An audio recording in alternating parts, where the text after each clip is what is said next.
তাহাজ্জুদ বা কিয়ামুল লাইল, রাতের সালাত। কিসের সালাত? দুই দুই রাকাত করে মাঝরাতে যে সালাতটা বিষ্ণু সাল্লাল্লাহু আলাইহি ওয়াসাল্লাম পড়তেন এটাকে বলে কিয়ামুল লাইল বা তাহাজ্জুদ। এক সাহাবী বললেন, ইয়া রাসূলুল্লাহ, আইয়ুস সালাতি আফদালু বা'দাল মাকতুবা, ফরজ নামাজের পরে কোন নামাজ সেরা? বিষ্ণু বললেন, আস-সালাতু ফি জাওফিল লাইল, মাঝরাতে যেই নামাজটা পড়ো তাহাজ্জুদ, এটা সবচেয়ে সেরা। ফরজ সালাতের পরে সবচাইতে শ্রেষ্ঠ সালাত হচ্ছে তাহাজ্জুদের সালাত। আল্লাহ তাআলা বলেন, ওয়া মিনাল লাইলি ফাতাহাজ্জাদ বিহি নাফিলাতাল লাকা আসা আইয়াবআসাকা রাব্বুকা মাকামান মাহমুদা। নবী হে, রাতের কিছু অংশে আপনি তাহাজ্জুদের সালাত পড়ুন, এটা আপনার জন্য অতিরিক্ত একটা ফরজ।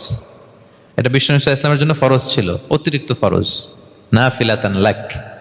এবং আসা আইয়াবআসাকা রাব্বুকা মাকামান মাহমুদা, আশা করা যায় এর কারণে আল্লাহ তাআলা আপনাকে মাকামে মাহমুদে উত্তীর্ণ করবেন।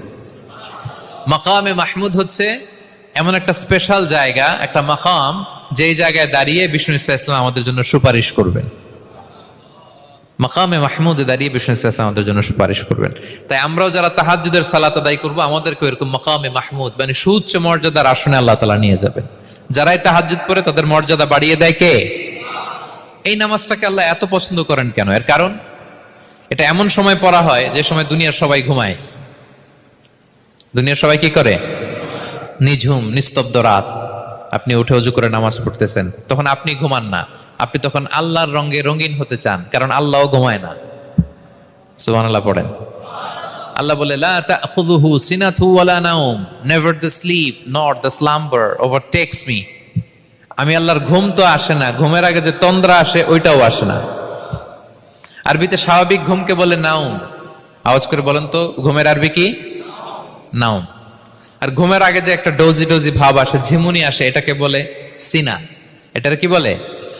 আল্লাহ বলে, লা তাখুযুহু সিনাতু ওয়ালা নাওম, আমি আল্লাহর ঘুম নাই, ঘুমের আগে যে তন্দ্রা আসে ওইটাও নাই। তো আপনি ওই টাইমে আল্লাহর রঙে রঙিন হতে চান, আল্লাহ ঘুমায় না, তো আপনিও ঘুমান না। ঘুমের আর একটা গভীর নাম আছে, ওটার নাম হচ্ছে হুজুদ। আওয়াজ করে বলেন তো, ওটার নাম? ওটা মাঝরাতে, শেষ রাতে যে একটা গভীর ঘুম আসে, এটার বলে হুজুদ। দেখবেন যে শেষ রাতে একটা এমন মজার ঘুম আসে, কম্বলটা টেনে টেনে এসিটা ছেড়ে দিয়ে আরেকটু ঘুমাইতে মনে চায়, আরেকটু আরেকটু আরেকটু ঘুমাই, এরকম একটা ঘুম আছে না? আরামের ঘুম। তো এই আরামের মাঝরাতের গভীর ডিপ স্লিপিং, ওইটারে আরবিতে বলে হুজুদ। ওইটারে আরবিতে কি বলে? এই হুজুদের ঘুমকে স্যাক্রিফাইস করে যে নামাজটা পড়া হয়, ওইটাকেই বলা হয় সলাতুল হুজুদ বা সলাতুত তাহাজ্জুদ। পড়েন সুবহানাল্লাহ। হুজুদকে স্যাক্রিফাইস করে আপনি নামাজ পড়েছেন, এজন্য এই নামাজটার নাম সলাতুল হুজুদ বা সলাতুত তাহাজ্জুদ। ওয়া মিনাল লাইলি ফাতাহাজ্জাদ বিহি নাফিলাতাল লাক আসা আইয়াবআসাকা রাব্বুকা মাকামান মাহমুদা। আপনি যদি প্রশংসার স্থানে উন্নীত হতে চান, তাহলে এই রাতের সালাত পড়তে হবে।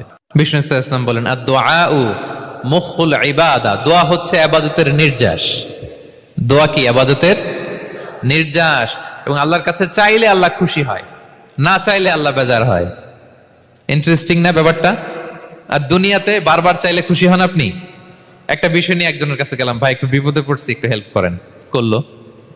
এর পরের সপ্তাহে আবার গেলাম, ভাই আমার তো একটু সমস্যা, টাকা পয়সার, একটু হেল্প করেন, মুখ লজ্জায় ধরেন, আবারও করলো। এরপরের সপ্তাহে আবার গেলাম, ভাই বিপদে পড়ছি, একটু হেল্প করেন। এবার কেমন লাগবে বলেন তো? আচ্ছা গেল। এরপরের সপ্তাহে আবার, এবার কি করবে? দৌড়ানি দিবে লাঠি লয়া। ঠিক কিনা বলেন? তুমি মামুর বাড়ির আবদার পাইছো না, প্রতি সপ্তাহে সপ্তাহে বিপদে পড়ছি। তার মানে এই দুনিয়ার হাইসিয়াত হচ্ছে বারবার কারো কাছে কোনো ইস্যু নিয়ে যাওয়া যায় না, বারবার কোনো ব্যাপার নিয়ে কারো কাছে চাওয়া যায় না। চাইলে সে রাগ করে, অখুশি হয়, কিন্তু আল্লাহর কাছে এটা বিপরীত। বিষ্ণু বলেন, ইন্নাহু মান লাম ইয়াসআলিল্লাহা ইয়াগদাব আলাইহি, যে আল্লাহর কাছে বারবার বারবার চায় না, আল্লাহ তার উপর রাগান্বিত হয়ে যায়। আর বারবার বারবার বারবার তার কাছে চাইলে আল্লাহ তাআলা তার প্রতি খুশি হয়ে যায়। এজন্য আল্লাহ তাআলার কাছে চাইতে হবে প্রিয় ভাইয়েরা, চাইতে হবে, বিনয়ের সাথে চাইতে হবে, চোখের পানি ছেড়ে চাইতে হবে, একাগ্র চিত্তে চাইতে হবে, চাওয়ার মতো চাইতে হবে। চাওয়ার মতো চাইলে আল্লাহ দেয়। যারা চাইতে পারে আল্লাহর কাছে, তারা আল্লাহর কাছ থেকে নিয়ে ছাড়ে। দেখবেন যেই বাচ্চা কাঁদে, টেক কেয়ারও কম। যেই ফ্যামিলিতে অনেক বাচ্চা কাচ্চা, দেখবেন যেটা কাঁদে বেশি, ওটা টেক কেয়ারও বেশি। তো আপনি যত চাইবেন আল্লাহ তাআলা তত খুশি হয় আপনার প্রতি। কিভাবে চাবো? একাগ্র চিত্তে চাইতে হবে। আমরা অনেক সময় দোয়াও করি, আবার আরেক দিকে তাকায় আছি। এই যে দোয়া করতেছি দেখেন, আল্লাহুম্মা আমিন, রব্বানা আতিনা ফিদ দুনিয়া হাসানা ওয়া ফিল আখিরাতি হাসানা। দোয়াও করতেছে, ইন্টেরিয়র ডিজাইনও দেখতেছে। এটা দোয়া হয়েছে? কথা বলেন না কেন, দোয়া হয়েছে? আবার দোয়াও করতেছে, দোকানের হিসাবও মিলাইতেছে, রব্বানা আতিনা ফিদ দুনিয়া। দোয়াও চলতেছে আর দোকানের হিসাব কিতাব যা আছে, এরকম দোয়াও আছে না নাই? এটার একটা আমি নাম দিছি, এটারে আমি বলি রোবোটিক দোয়া। মানে রোবট, আপনি একটা সিস্টেম অন করে দিবেন, ওটা করতেছে, এটার কোনো প্রাণ নাই, ওটার মধ্যে কোনো অনুভূতি নাই, কোনো রিয়েলাইজেশন নাই। এই অনুভূতিহীন দোয়া আল্লাহ কবুল করেন না, আল্লাহ কবুল করেন না।